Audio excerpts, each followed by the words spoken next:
So I promise to try and do this without tearing up.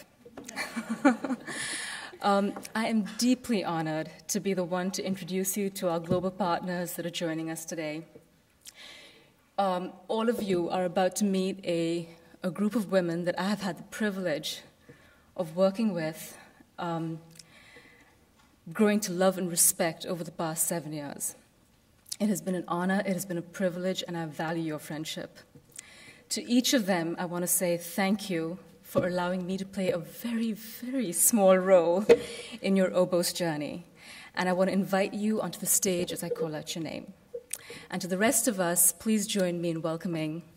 I'm going to start with the people sitting right here so they can access the stage. So Ragda and Dana from Women in Their Bodies.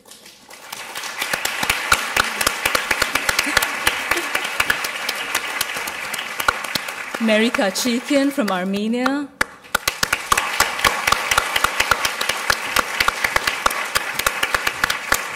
Stanislava, who joins us from Serbia.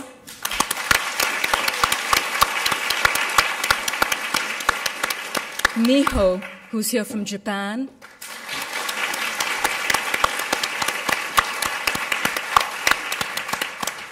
Mama Asia from Tanzania.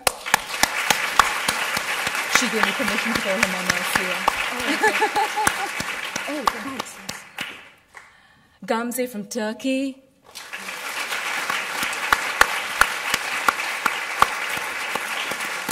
Alona from Moldova. Irina, who has one leg in the US and one leg in Bulgaria, and I don't know how she does it.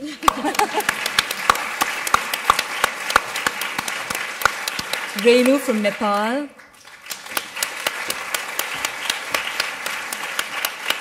Kodu, who joins us from Senegal.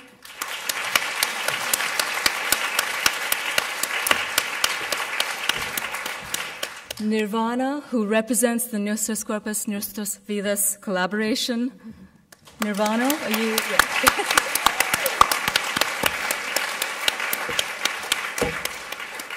Marlies from Holland. Marlies, you need to put your camera down for 2 seconds.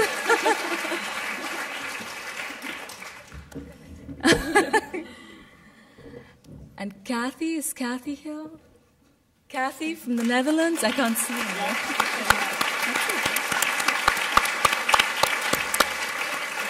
Yeah, I think so. And I think now our network partners would like to invite the founders up on stage, so we're going to try and organize some mics for you. Yeah, please. Oh, wait a second. Shomita, I'm sorry. I'm so sorry. She's sitting in front. I can't see. Oh, you're not sitting with them. I'm so sorry. Oh. Shomita also has one leg in the US and one leg in India. So, I'm sorry.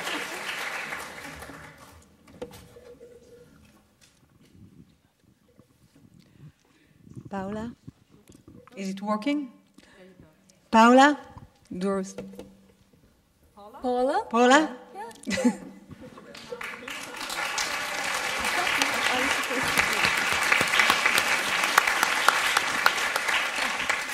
Joan?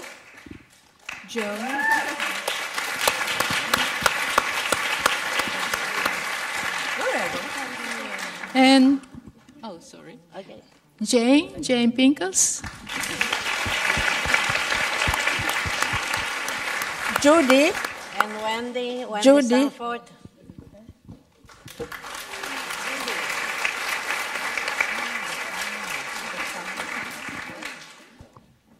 Judy?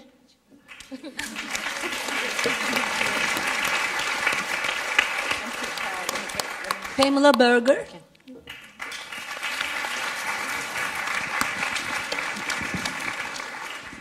Vilunia? Belle Alexander.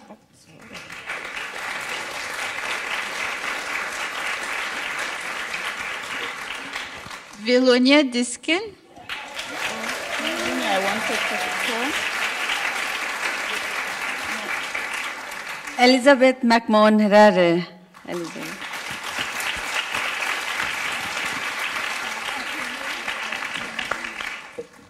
Billy? Yes. She's not a funder? And Sally. Yes, I called you. Let's not forget Sally. Where's Pat? And Miriam. We're not done yet. No, they've got... It's still coming. The mic is coming down the row. Oh, sorry. Did we lose the mic? I thought she's a funder. Miriam?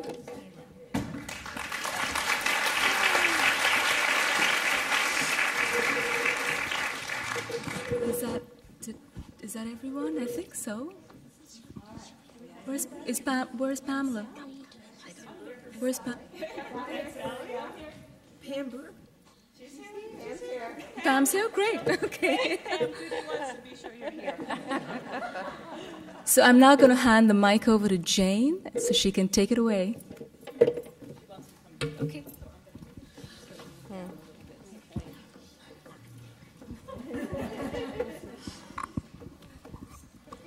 Hello, everybody. I am so moved and so honored to be here and to be speaking for the founders, and I'm sure they'd all have slightly different things to say, but this is what I'm going to say. I want to first celebrate the fact that we're all here together. I think it is absolutely marvelous. I want to bring you back into the past to tell you how we began, and I'm speaking of the very beginnings, when we really didn't have a language for all the things that everyone had been talking about, but we were talking about the same things. So it was with great joy that all of us welcome all of you, and that we celebrate together the dream that we never expected would spread so far throughout the world. Women have been telling their stories to one another for millennia. We happen to do so at a time in the 60s when our efforts and spirits coalesced with the political and social times. It was an era of great change in the U.S. Remember the fight for civil rights, the protests against our engagement in the Vietnam War, the developing Black Power movement, and the questioning of authority in all realms. We gathered together. There was something in the air that brought women together almost organically, like spores floating and landing. We gathered together to investigate our roles as women. We spoke about our lives, our families, our sexuality, as well as relationships with men and women, birth control, and the things that had happened to us during labor and birth. And it was indeed my experience giving birth to my daughter that propelled me into doing this work today. We talked and we talked and we listened. And we realized with amazement that speaking together propelled us out of isolation. It freed our minds and our souls. It revealed connections within the larger social, political, and economic systems. And most important, it energized us to work for change, for justice, for our human rights. Thus, our fledgling women's movement brought all our concerns together. Its feminist lens combined political analysis with the very heart of our personal lives, our bodies, ourselves. We needed to learn all kinds of health and medical facts. We were very, very curious, and we began to assess the care we received, reading the available medical literature, pooling our knowledge, our experience with the doctors who did not treat us very well, treated us like girls, as someone said, like adult children. We pooled our knowledge and experience. It didn't take us long to understand how the entrenched sexist attitudes toward women led to disparaging and harmful medical practices that affected all of us. The resulting deep concern, yes, and anger, and yes, outrage fueled us. And since we were living also in the time Billy mentioned, a time of optimism and hope, we focused our energies on informing ourselves, believing that women could change a difficult system into one that could meet our many, many needs. We began to write down our findings. They grew into a course and then a book. And I'd like to read to you from the first preface of the first Women in Their Bodies. It reads in part, "Singly and in groups, we discussed the material. Sisters added their experiences, questions, fears, feelings, excitement. It was dynamic. We all learned together. The papers in and of themselves are not very important. They should be viewed as a tool which stimulates discussion and action, which allows for new ideas and for change. It was exciting to learn new facts about our bodies, but it was even more exciting to talk about how we felt about our bodies, how we felt about ourselves, how we could become more autonomous human beings, how we could act together on our collective knowledge to change the healthcare system for women and for all people. We hope this will be true for you too." It's happened. And we are thrilled and moved by all of your care in transmitting women's knowledge in so many inventive and usable forms throughout the world. You are realizing our mutual dream, and thank you so, so much. And I also want to acknowledge Pamela Morgan, Esther, Rome. I wish they were here with us right now, and send our love to Norma Swenson also. Thank you very much.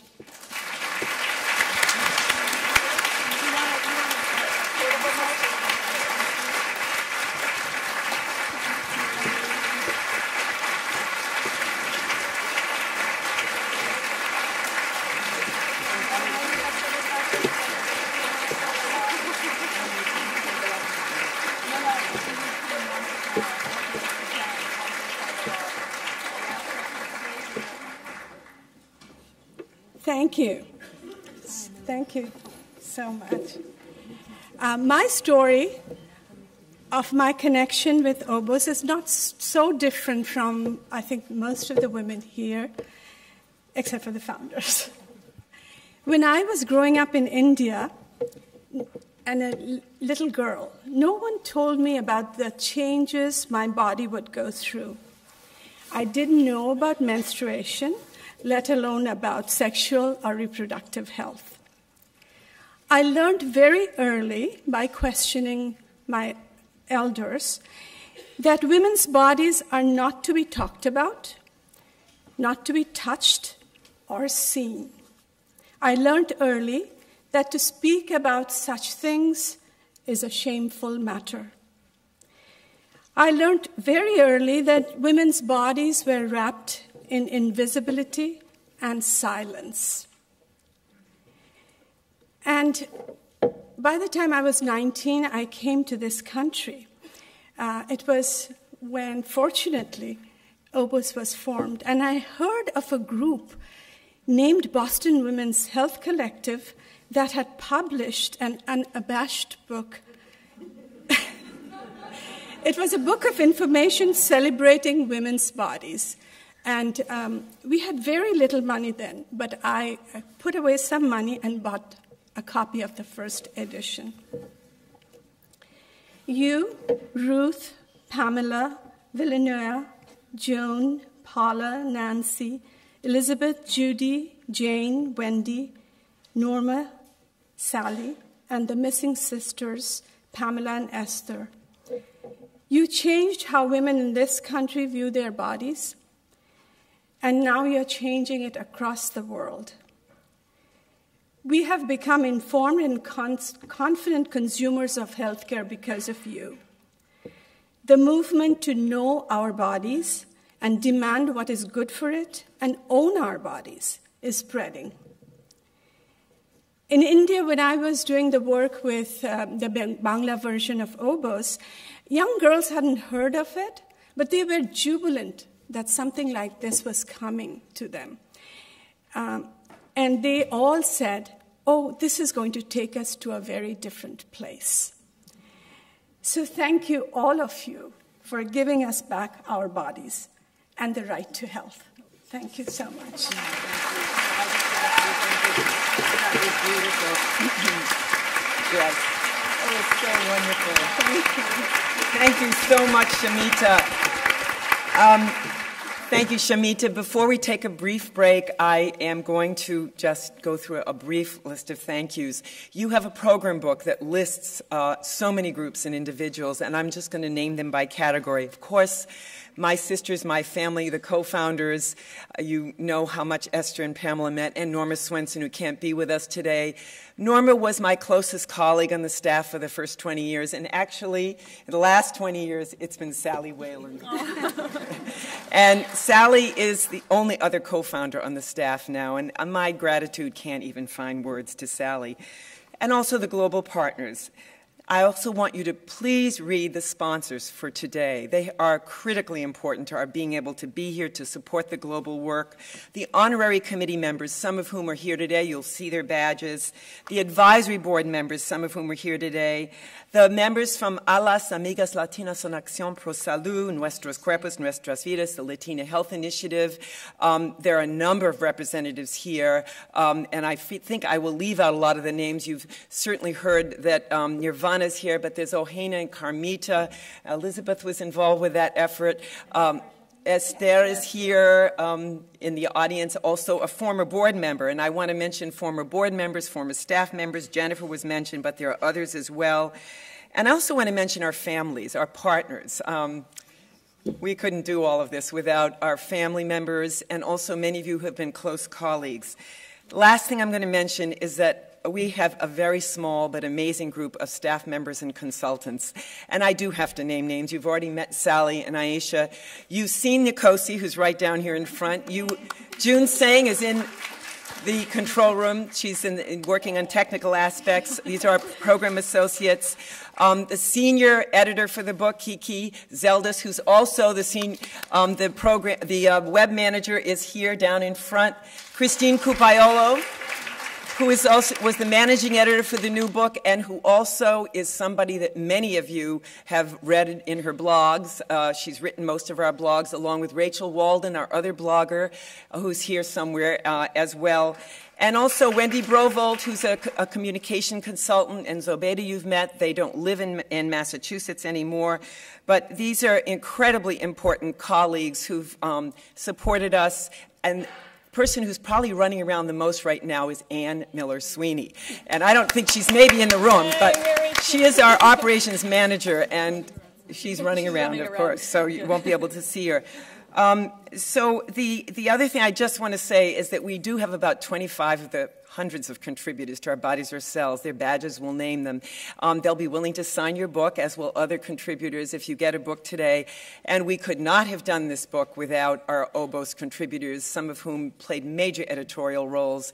We thank all of you, and I thank the editorial team, which included Joan Ditzian and Wendy Sanford and Amy Romano, and of course Christine and Kiki and June. It's just amazing how much work went into this new book, and Ayesha as well. We are so pleased for the first time to have the stories of our global partners in the U.S. edition of Our Bodies Are Cells. That is really a first. All right.